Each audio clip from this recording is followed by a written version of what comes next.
Hello කොහොමද අද කව්පියට මාළුවක් හදන්න යන්නේ. මං රැයක් පෙගෙන්න දාලා කව්පියට තම්බගෙන තියෙන්නේ.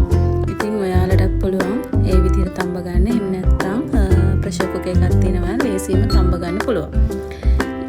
මේකට අපිට ඕන ලුණු, සුදු ලුණු, ඉඟුරු, අමු මිරිස්, රම්ප කරපිංච ඒ ටික ලෑස්ති කරගන්නකෝ.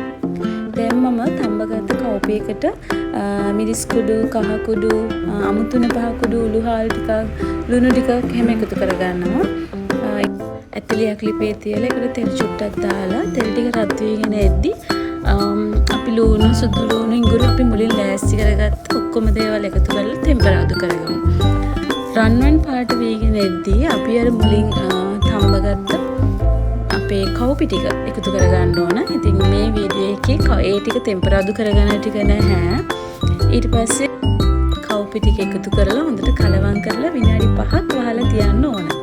මේ තියෙන විනාඩි 5කට පස්සේ අපිට කොහොමද පේන්නේ කියලා අපේ කව්පි මාළුව. මම දැන් මේකට කිරි ටිකක් එකතු කරගන්නවා. ඉතින් දිය කිරි, මිටි කිරි දෙකම එකට තමයි මම එකතු කරගන්නේ. ඔයාලා මේ කිරි දාන්න කැමති නැත්නම් මේ විදිහටම අපිට කන්න ගන්න පුළුවන්. අපි කිරි ටික හිඳනකම් විතරයි ලිපේ තියාගන්නේ. කිරි ටික හිඳිලා ගානට ආවම අපි මේක ලිපෙන් අයින් කරගන්න පුළුවන්. මොකද අපි කව්පි තැම්බිලා තියෙන නිසා ගොඩක් වෙලා මේක ලිපේ තියාගන්න ඕන නැහැ.